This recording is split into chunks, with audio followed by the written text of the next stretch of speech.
Hello दोस्तों, JEE classes परिवार में आप सभी का स्वागत है। मैं हूं शिवशंकर शर्मा और आप मेरे साथ पढ़ते हैं इंजीनियरिंग ड्राइंग फर्स्ट। तो फ्रेंड, जल्दी से जल्दी आप इस क्लास को शेयर कर दीजिए। इस क्लास में हम पढ़ने वाले हैं इंजीनियरिंग ड्राइंग में ऑटो कैड के बारे में। मैंने आपसे कहा था कि ऑटो कैड के बारे में भी हम आप एक क्लास बनाएंगे, एक क्लास रिकॉर्ड करेंगे जिसमें कि आपको बताया जाएगा कि किस तरीके से आप ऑटोकैड में यूज होने वाली जो कमांड हैं उनको किस तरीके से आप यूज करते हैं और कौन कौन सी कमांडें हैं जिन्हें आपको बहुत ज़्यादा पढ़ना है और किस तरीके से आप उन्हें लिख करके आएंगे अगर एग्जाम में आ जाता है तो सबसे पहले हम बात कर लेते हैं ऑटोकैड के बारे में। तो ऑटोकैड जो है वो ऑटोडेस्क आपका कंपनी का सॉफ्टवेयर है जो कि अमेरिकन कंपनी है। इसमें हर साल जो है वर्जन अपडेट होते रहते हैं ऑटोकैड। जैसे कि मेरे पास में ऑटोकैड 2014 है। इस तरीके से ऑटोकैड 2006, 7, 8 ये जो है ईयर वाइज जो वर्जन जो है वो चेंज होते रहते हैं। तो आप अपने डेस्कटॉप में या लैपटॉप में किसी भी वर्जन का ऑटोकैड आप सॉफ्टवेयर इंस्टॉल कर लें। अगर आप ऑटोकैड सीखना चाहते हैं तो फिर उसके बाद में इसकी कमांड्स के बारे में हम स्टार्टिंग से सीखेंगे कि सबसे पहले कोई भी आप लाइन खींचते हैं, कोई भी सर्कल खींचते हैं, आर्क खींचते हैं, कुछ भी आप बनाते हैं, जो भी चीज़ें आपने अभी तक पेंसिल से ड्राइंग शीट पर बनाई हैं उन सभी चीज़ों को आप आसानी से सॉफ्टवेयर पे बना सकते हैं। इसमें आपको किसी भी पेंसिल वगैरह की कोई कुछ भी ज़रूरत नहीं पड़ती है। तो सबसे पहले हम देखेंगे कि इसमें यूनिट जो है वो किस तरीके से आप लेते हैं। कि आपको यूनिट आपको जैसे मीटर में लेना है या सेंटीमीटर में लेना है, तो आप अपनी उस लाइन को या रेक्टेंगल को या जो भी चीज़ आप बना रहे हैं उसको यूनिट में आप कैसे लेते हैं। तो सबसे पहले इसके लिए आप अपने कीबोर्ड से UN एंटर करेंगे और UN एंटर करने के बाद आप देखते हैं कि ये यूनिट्स यहाँ पे आ जाता है। तो यहाँ पे आप माउस से क्लिक करेंगे और उसके बाद में यहाँ पे यूनिट की देखिए सारी यूनिट्स यहाँ पे आ जाती हैं। इंचेस में करना है, फिट में करना है, मिलीमीटर में करना है, सेंटीमीटर में करना है, जिस भी यूनिट में आपको काम करना है, ड्राइंग आपकी जिस यूनिट में है आप उसी यूनिट में आप इसे कर लेंगे। तो यहाँ पे मैं सेंटीमीटर ले लेता हूँ और ये सेंटीमीटर करने के बाद में फिर यहाँ पे मैं ओके कर देता हूँ। ठीक है, तो अब मेरी जो भी यहाँ पे डायमेंशन ली जाएंगी वो सभी क्या होंगी, सेंटीमीटर में होंगी। तो अब हम बात कर लेते हैं इसकी कमांड के बारे में कि ये आपकी जो पूरी रो है, ये पूरी लाइन आपकी टूल बार है जहां पे सारी कमांड्स आपको दिखाई गई हैं। आपके लिए जो जो इंपॉर्टेंट कमांड है उन सभी के बारे में मैं आपको बता देता हूं। जैसे कि ये लाइन कमांड है, तो लाइन कमांड को आप या तो यहां से क्लिक करके लाइन कमांड ले सकते हैं और ये लाइन कमांड आया, इसमें स्पेसिफाई फर्स्ट पॉइंट, तो कहीं पे भी आप स्पेसिफाई फर्स्ट पॉइंट कर देंगे, क्लिक करेंगे माउस से। उसके बाद में आप सीधी ये लाइन खींच सकते हैं। यहाँ पे अब आपको डायमेंशन देना है कि आपको कितने सेंटीमीटर की लाइन खींचनी है। अब मैं यहाँ पे 20 एंटर कर देता हूँ, तो ये 20 मैंने एंटर किया। तो अब ये जो लाइन है मेरी ये 20 सेंटीमीटर की बन गई है। अब इस कमांड को अगर मुझे बंद करना है तो इसके लिए मैं एस्केप दबाऊंगा। आप अपने कीबोर्ड में एस्केप जो बटन है सबसे ऊपर उसको दबाएंगे तो ये कमांड यहाँ पे बंद हो जाएगी। ठीक है, तो ये अब मेरे पास जो लाइन है, अगर मुझे इसकी लेंथ अगर मुझे चेक करनी है कि इसकी लेंथ 20 है कि नहीं है, तो यहाँ पे आप जाएंगे, देखिए ये लीनियर जो लिखा हुआ है, यहाँ पे आप जाएंगे, इसे क्लिक करेंगे, इस कमांड को लेंगे। अब जो इसने फर्स्ट पॉइंट का ये फर्स्ट पॉइंट दिया, उसके बाद में ये लास्ट पॉइंट, ये लास्ट पॉइंट। अब यहाँ पे देखेंगे आप तो जो डायमेंशन लिख के आ रही है वो क्या है, 20 है। और आपने जो यूनिट सेट किया था वो सेंटीमीटर में सेट किया था, तो ये 20 सेंटीमीटर की आपने लाइन ले ली है। ठीक है, अब आप इसे खत्म करना चाहते हैं तो फिर से एस्केप दबाइए और इसको अगर आपको लाइन को बंद करना है, मिटाना है, इरेज करना है, तो आप अपने माउस से इस पर क्लिक करिए और इरेज पे जाइए और यहाँ पे इरेज क्लिक कीजिए तो लाइन जो है वो आपकी मिट जाएगी। तो लाइन के लिए आप या तो यहाँ से आप ले सकते हैं या फिर शॉर्ट की अगर आपको लेना है तो एल एंटर करेंगे आप। तो एल एंटर करने के बाद में लाइन यहाँ पे फर्स्ट आ जाता है, तो एल एंटर करने के बाद भी आप लाइन ले सकते हैं और कितनी भी लंबी लाइन आप इस पर खींच सकते हैं। अब ये लाइन जो है वो सीधी लाइन खींच रही है। अगर आपको कोई भी लाइन जो है वो इंक्लाइंड खींचनी है तो उसके लिए क्या करते हैं कि ऑर्थो मोड जो कमांड होती है, एक कमांड है ऑर्थो, उसको आप ऑन ऑफ कर लेते हैं। तो ऑर्थो के लिए जो कमांड ली जाती है, या तो आप जो है F8 अपने कीबोर्ड से प्रेस करिए या फिर यहाँ पे आप देखिए, यहाँ पे जो नीचे जो आपकी कमांड की लाइन है यहाँ पे आप जाएंगे तो ये लाइन जो है ये ऑर्थो मोड F8 यहाँ पे लिखा हुआ है। तो यहाँ पे आप ये क्लिक करेंगे तो ये अब आपका ऑर्थो मोड जो है वो ऑफ हो गया है। ठीक है, यहाँ पे लिख के आ गया कि ऑर्थो मोड जो है वो आपका ऑफ हो गया। अब आप जो लाइन खींच रहे हैं वो किसी भी एंगल पे या इंक्लाइंड लाइन आपकी जो है वो खींची जाएगी। ठीक है, ये बात आपको समझ में आ गई होगी। अब मैं यहाँ पे फिर से ऑर्थो को ऑन कर लेता हूँ तो ये ऑर्थो मोड ऑन हो गया। तो अब ये जो भी लाइन है वो सीधी लाइन खींची जाएगी। ठीक है, और स्केप करने से कमांड को बंद कर देते हैं। तो लाइन के बारे में आप समझ गए। उसके बाद में सेकंड कमांड बढ़ते हैं सर्किल की ओर, कि देखिए सर्किल जो है वो कई तरीके से आप सर्किल इसमें बना सकते हैं। यहाँ पे देखेंगे आप सर्किल कमांड पे जाकर के, तो सेंटर और रेडियस, यानी कि कोई भी पॉइंट आप सेंटर दीजिए और उसकी रेडियस दे दीजिए। जैसे कि मैं फर्स्ट वाला लेता हूं, तो इस पॉइंट को मैं सेंटर मान लेता हूं। किसी भी पॉइंट पे आप क्लिक कर दीजिए, राइट क्लिक करेंगे। उसके बाद में फिर अब आपको रेडियस देनी है, जैसे कि 20 रेडियस अब मैं दे देता हूं, तो 20 सेंटीमीटर की रेडियस देके एंटर मैंने कर दिया। अब मेरे पास में ये जो बना है सर्किल, ये सर्किल मेरा जो है 20 रेडियस का है। इसको मैं Ctrl+Z, ठीक है, और छोटा कर लेते हैं। तो आपके पास में जो भी ये सर्कल बना है वो क्या होगा, 20 का होगा, ठीक है। ये बहुत ज़्यादा का जो है बन गया है, तो इसको मैं और कम का कर देता हूँ, तो आपको आसानी से ये समझ में आ जाएगा। सर्किल जो है मैं बनाता हूँ, तो सेंटर रेडियस से अब आप अगर ये देखिए ये सर्किल बन गया है, तो इसे भी आपको अगर इरेज करना है तो इसे सेलेक्ट करेंगे, उसके बाद में आप यहाँ से इसे इरेज कर सकते हैं। तो सेंटर बनाने की बहुत सारी कमांड्स, वो सर्किल बनाने की बहुत सारी कमांड्स होती हैं। जैसे कि अब आपसे पूछ लिया जाता है कि किन किन पॉइंट से आप सेंटर बना सकते हैं, तो centre radius, centre diameter, 2 point, 3 point, 10 10 radius, 10 10 10, यानी कि 10 का मतलब होता है टेंजेंट की किसी भी सर्कल को उसके रेक्टेंगल के अंदर या रेक्टेंगल के बाहर उस पर ये स्पर्शी रहे, टेंजेंट रहे, तब आप सर्किल बनाते हैं। इसको मैं दिखाता हूं तो किस तरीके से बनेगा। इससे पहले हम सीख लेते हैं कोई भी रेक्टेंगल बनाना, कि अगर कोई रेक्टेंगल मुझे बनाना है तो यहाँ पे ये रेक्टेंगल की कमांड है, या तो आप यहाँ पे जाइए या फिर आप अपने कीबोर्ड से REC एंटर करिए और रेक्टेंगल कमांड ये आ जाएगी। रेक्टेंगल कमांड लेने के बाद में फर्स्ट पॉइंट स्पेसिफाई किया, कोई भी डायमेंशन लेकर के ये रेक्टेंगल बना लिया। अब आपके पास में ये रेक्टेंगल है। अब आपको अगर इसमें सर्कल बनाना है तो देखिए सर्कल आपको बनाना है 10 10 10, तीनों पॉइंट्स पे अगर टेंजेंट रहे, यानी कि इस पॉइंट पे भी टेंजेंट रहे, इस पे भी और इस लाइन पे भी टेंजेंट रहे, तो अब आप इस तरीके से इसके अंदर सर्किल बना सकते हैं, ठीक है। आई होप आपको ये बात समझ में आ गई होगी कि सर्किल को जो है किस तरीके से बनाया जाता है। यहाँ से इसे मैं इरेज कर देता हूँ, ठीक है। उसके बाद में आगे बढ़ते हैं कि कोई भी आर्क अगर आपको बनानी है तो किस तरीके से आप आर्क बनाएंगे। तो आर्क के लिए भी बहुत सारे पॉइंट्स हैं, कि start centre and, start centre angle, ये सारी कमांड्स आप यूज करके स्टार्ट एंड रेडियस, तो कोई भी आर्क आप लगा सकते हैं, ठीक है। कोई भी आर्क अगर आपको बनानी है तो आर्क देखिए किस तरीके से बनाई जाती है। तो मैं 3 पॉइंट्स के अगर लेता हूँ तो 1 पॉइंट्स, 2 पॉइंट्स, और अगर कोई भी थर्ड पॉइंट में दे देता हूँ तो ये मेरी एक आर्क बन जाती है। इस तरीके से आप आर्क कमांड का यूज कर सकते हैं कहीं पे भी अगर आपको चाप लगाना है, ठीक है। तो इसको मैं इरेज कर देता हूं यहां से।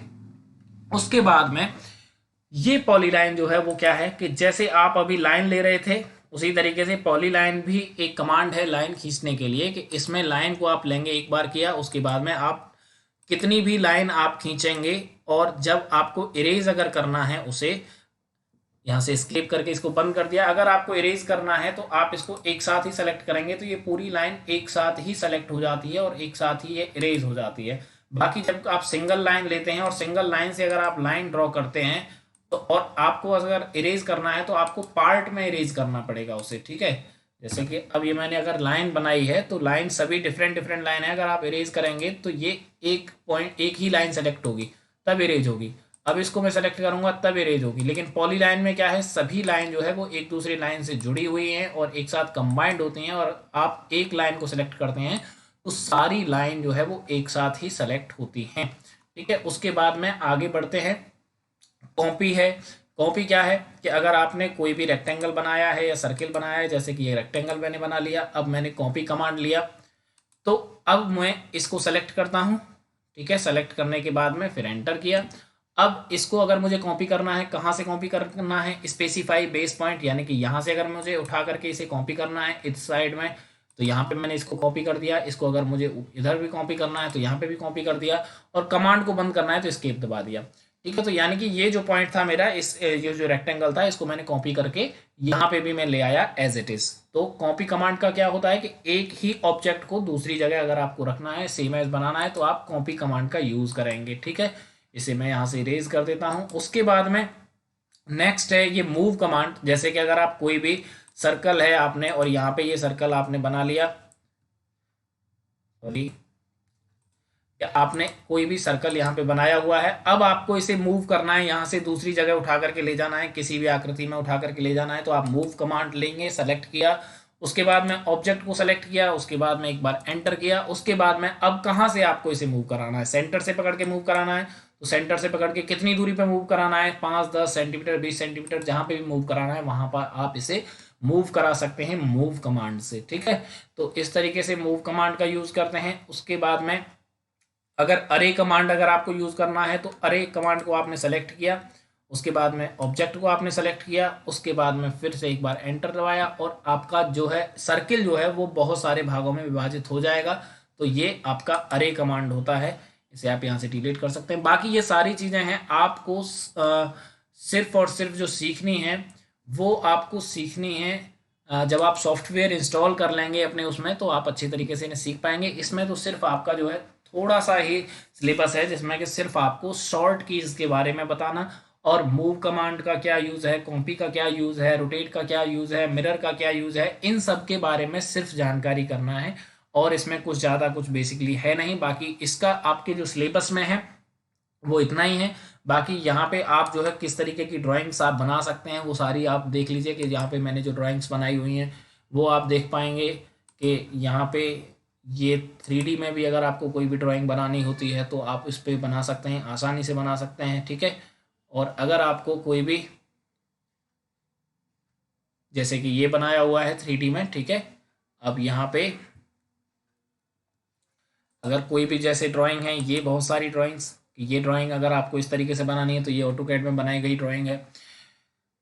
और कोई भी बिल्डिंग की अगर ड्राइंग है तो यहाँ पे मेरा आप देख लीजिए कि ये होम प्लान एक बनाया हुआ है। तो इस तरीके से आप ड्राइंग्स बना सकते हैं, इसमें कोई भी लेयर ले करके कलेक्ट वो कोई भी कलर आप ले सकते हैं, हैचिंग भी कर सकते हैं। तो इसमें आप जो है ऑटोकैड की हेल्प से आप कोई भी ड्राइंग आप बड़े आसान तरीके से आप बना सकते हैं। ठीक है, इसके बाद में और कमांड्स के बारे में अगर आप देखना चाहते हैं तो जैसे कि यहाँ पे ये कमांड है, ऑफसेट कमांड है, कि कोई भी अगर आपने एक लाइन खींची है, जैसे कि यहाँ पे एक मैंने ये लाइन खींच ली है, ऑर्थो को मैं ऑन कर लेता हूँ, ये लाइन आपने खींची है। अब इस लाइन का अगर आपको ऑफसेट लेना है तो यहाँ से ऑफसेट कमांड लेंगे, ये आपको ये कितनी दूरी पर लेके जाना है, अगर यहाँ पे इसको सेलेक्ट किया, यहाँ पे ये ऑफसेट आ गया इसका। ठीक है, तो इस तरीके से आप ऑफसेट कमांड, इरेज यानी कि किसी भी चीज़ को मिटाने के लिए, उसके बाद में ये एक्सप्लोड है किसी भी चीज़ पर रखने के लिए, फिलेट है कि किसी भी एज को राउंड करने के लिए। ठीक है, इसको मैं आपको बता देता हूँ किस तरीके से राउंड करते हैं। तो इन सब के बारे में आपको बस पता होना चाहिए और इसमें कुछ ज़्यादा खास है नहीं। अगर मैंने ये एक सर्कल बनाया है, अब यहाँ पे मैंने फिलेट कमांड लिया, ये पॉइंट और एक ये पॉइंट्स, ठीक है, इरेज कर देते हैं। अगर आपको कोई भी ट्रिम करना है, यानी कि किसी भी लाइन, कोई भी लाइन अगर एक्स्ट्रा हो जाती है तो उसमें आपको ट्रिम करना है, तो आप ट्रिम कमांड का यूज़ करेंगे। तो आपके सिलेबस में जो है वो चीज़ें जो हैं वो ज़्यादा नहीं हैं, बस इतनी ही चीज़ें हैं जो आपको सीखनी है और कुछ ज़्यादा आपको नहीं पढ़ना है। बस आपको जो ज़्यादा आपको पढ़ना है वो आपको बस जो पहले आपको जितनी भी चीज़ें आपको सारी बता दी गई हैं, कि स्केल वगैरह के बारे में बताया गया है, जो भी आपको लाइन के बारे में बताया गया है, प्रोजेक्शंस के बारे में बताया गया है, वो सारी चीज़ पे आपको ज़्यादा फोकस करना है। ये सिर्फ एक सिलेबस का पार्ट है, इसलिए मैंने इस पे एक वीडियो बनाई है, जिससे कि आपको ये ना लगे कि हमारा कुछ भी जो है वो छूट गया है, कि ऑटोकैड अगर सिलेबस में दिया गया है तो हमें नहीं कराया गया है, इसलिए मैंने ये आपको बताया है। बाकी ये सारी चीज़ें आपको तभी अच्छे से समझ में आ सकती हैं जब आपके पास में सॉफ्टवेयर हो और आप इस चीज़ को सीख रहे हो। ठीक है, बाकी इसमें सारी चीज़ें प्रैक्टिकली सॉफ्टवेयर पे ही होती हैं, कि सॉफ्टवेयर पे आप उसे कितना सीख रहे हैं। बाकी इसमें जो भी चीज़ें हैं, थ्योरेटिकल वाली जो चीज़ें हैं, वो आप अपनी बुक से भी हेल्प ले सकते हैं। बुक में भी वो सारी चीज़ें लिखी हुई हैं कि ऑर्थो का क्या यूज़ है, इस जो भी आपका ड्राइंग स्पेस है वो क्या है, कि ये ड्राइंग स्पेस है, जितने भी स्पेस में आप ड्राइंग बना रहे हैं ये ड्राइंग स्पेस है। जो इम्पोर्टेंट कमांड्स हैं उन कमांड्स का आप कैसे यूज़ करते हैं, तो इन सब चीज़ों के बारे में सिर्फ आपको एक छोटी सी जानकारी देने के लिए इसको ऐड किया गया है। बाकी आपको जब भी आगे आप आएंगे नेक्स्ट सेमेस्टर में, जब आप आएंगे और जो भी चीज़ें आपको बनानी है, शायद आपके फाइनल ईयर में सिविल वालों के फाइनल ईयर के उसमें ऑटोकैड जोड़ा गया है, तो आपको वहाँ पे इसको बहुत अच्छे तरीके से सीखने को मिलेगा। और ये आप तभी सीख सकते हैं जब आपके पास में सिस्टम है, लैपटॉप है, और जब आपने इसको अपने सिस्टम में इंस्टॉल किया हुआ है। ठीक है, तो आज जो है बस इतना ही पढ़ेंगे ऑटोकैड की कमांड्स के बारे में। बाकी और आप चीज़ें देखना चाहते हैं तो यहाँ पे अच्छी तरीके से देख लेंगे एक बार, और अपनी बुक से आप हेल्प ले लेंगे जो भी चीज़ें यहाँ पे हैं। ठीक है, इधर ये जो बाई लेयर्स, ये सभी कलर्स के बारे में इसमें है कि किसी भी चीज़ को अगर आपको कलर करना है तो ये लीनियर जो है ये मेजरमेंट आपका बताता है। उसके बाद में इन सब कमांड्स के बारे में मैंने आपको बता दिया है, जो भी इंपॉर्टेंट कमांड्स हैं, जो छोटी छोटी कमांड्स हैं जो आपको यूज़ करनी होती हैं, बाकी और कुछ नहीं है। ठीक है, आप अपनी तैयारी करिए, जो भी आपके मेन चीज़ें हैं, मेन जो आपको पढ़ना है, उन सब के बारे में मैं आपको बता चुका हूँ कि किन किन टॉपिक पे आपको ज़्यादा मेहनत करनी है। इस पे ज़्यादा ध्यान नहीं देना है, इस पे सिर्फ थोड़ा बहुत ध्यान देना है कि लाइन कमांड के लिए एल एंटर, सर्कल के लिए सी एंटर, रेक्टेंगल के लिए R E C enter, move क्यों होता है, कॉपी क्यों होता है, रोटेट क्यों होता है, मिरर क्यों होता है, ये सारी चीज़ें आप सिर्फ अपनी नॉलेज के लिए, कि अगर आ जाता है पूछने के लिए तो आप आसानी से उन्हें बता पाएँ। ठीक है, तो बस इतना ही कुछ करना है और ज़्यादा नहीं पढ़ना है। बाकी अपनी तैयारी ऐसे ही रखनी है जैसे आप नॉर्मली सारी चीज़ें पढ़ते हुए आ रहे हैं। आपका पूरा सिलेबस जो है वो कंप्लीट हो चुका है, कोई भी चीज़ ऐसी नहीं है जो आपकी अभी बची हो। ठीक है, तो आज के लिए बस इतना ही। आप अपनी तैयारी को बहुत अच्छे तरीके से रखिए। जेई क्लासेस की टीम ने जो आपके साथ मेहनत की है आप उसे दिखाइए। जो भी आपका प्राइज डिस्ट्रीब्यूशन का आपको फॉर्म दिया गया है उसको फिल करिए, और आप अपने सब्जेक्ट में बहुत अच्छा तरीके से करेंगे। जो भी आप सब्जेक्ट पढ़ रहे हैं, सभी टीचर्स ने जो बहुत अच्छी मेहनत की है उसको आप दिखाएंगे। इसी के साथ मैं आज विदा लेता हूँ। जय हिंद, जय भारत। Thank you.